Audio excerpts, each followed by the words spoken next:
جو صبح Chinese embassy میں ہوا کراچی میں اور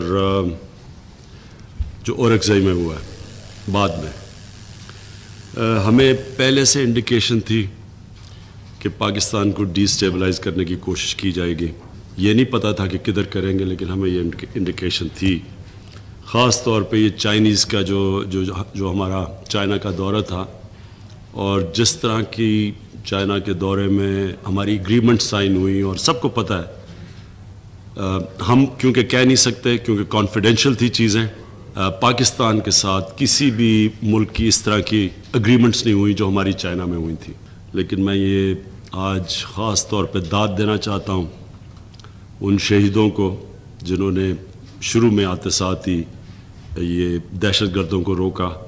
بڑی جلدی ہماری سیکیورٹی فورسز پہنچی اور نیوٹرلائز کیا ان لوگوں کو. تو ایک تو یہ ہم اپنی سیکیورٹی فورسز کو آج خراج تحسین پیش کرنا چاہتے ہیں.